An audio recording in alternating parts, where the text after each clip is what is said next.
Hi, everyone.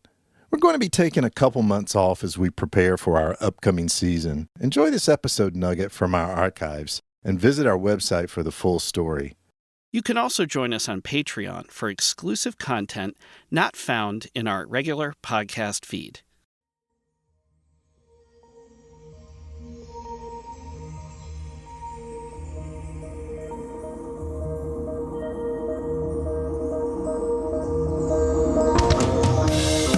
Hey everyone, it's Elliot. And Todd. Welcome to Two Designers Walk Into a Bar, an ongoing conversation about pop culture and iconic design.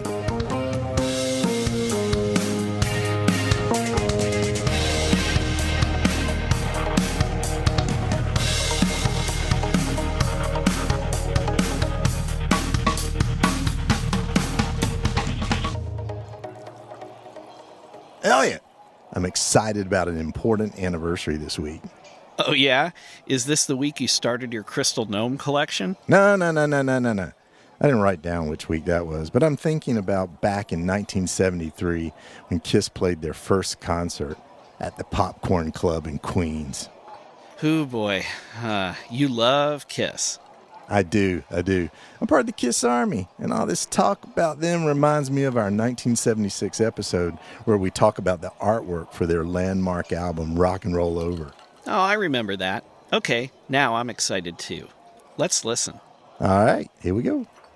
So Kiss, at the time, we didn't know this. And I said a few minutes ago in the intro to this, Kiss was a cultural phenomenon. I mean, now we sort of look back and it's like, yeah, okay, they've been doing this for 45, 50 years.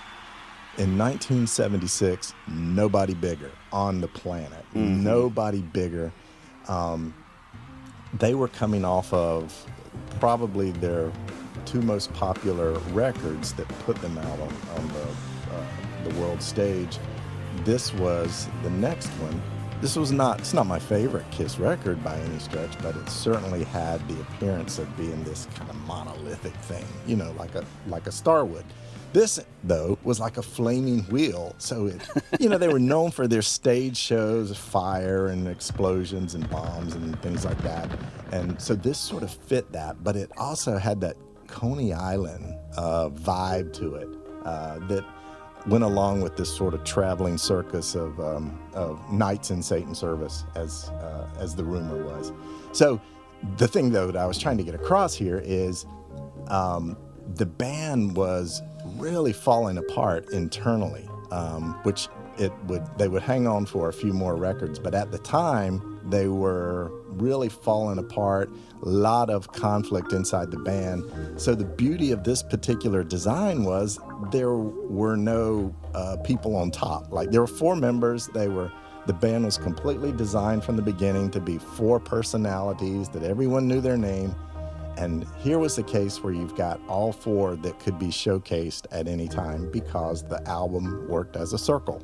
Whose idea was that?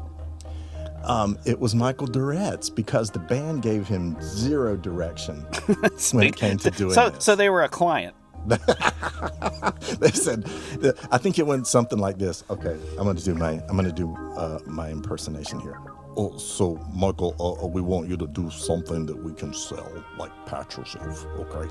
Is that Hoss from Bonanza as Kiss's agent and the liaison with Michael Durrett? Then I would have gone, "Did burn it, Paul?" Oh. Yeah. So no, they gave him little direction. Again, the album before this was huge. Any other Kiss fans out there? It's called Destroyer, and it really was a departure for them musically, quite successful.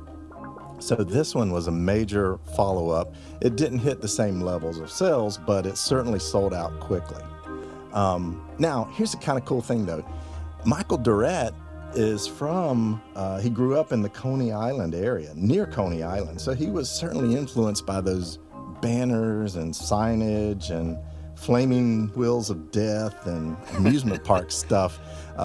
So you can see that when you start to dig into the context, it's like, oh yeah, it's really coming through here. Yeah, I mean, looking at it, we have a picture of this on our webpage for those of you who aren't familiar with it.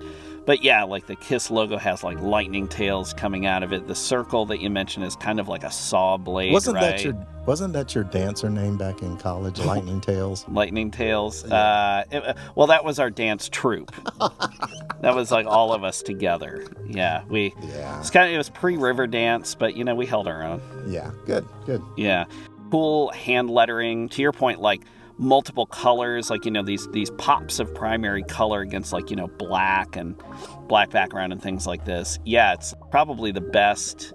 Certainly in terms of original album art, it was made for a t-shirt, right? Made for a patch, that kind of thing.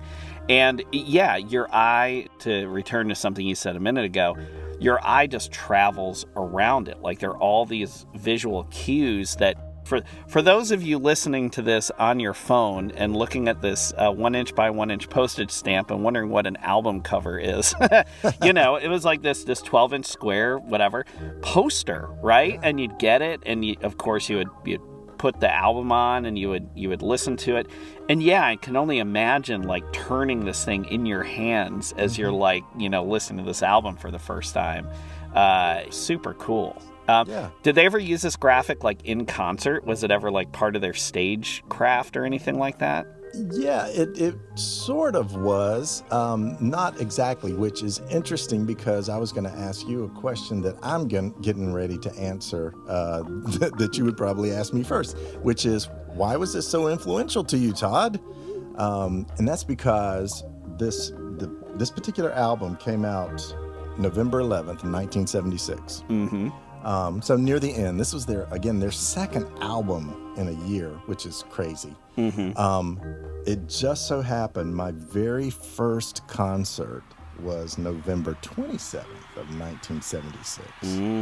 So this was a big deal for me. It will always be sort of connected to that idea of being a teenager, going to a loud concert at the Dorton Arena in Raleigh. Oh, yeah, which is still there today. National Registry of Historical Places. Yep. Only held like 7,000 people or something like that. Folks out there need to look it up, though. It's a super cool building. It's beautiful. And we could go off on a tangent about this, but the first time I drove to Raleigh, when you and I lived in the same city for a little while, that was one of the first things I saw. It kind of looks like a Pringle chip with sides on it, right?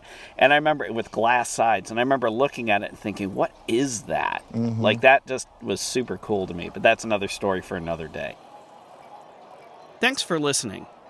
Don't forget to tell a friend, leave a review on your platform of choice, and subscribe so you don't miss a thing. We're always here for you at twodesignerswalkintoabar.com.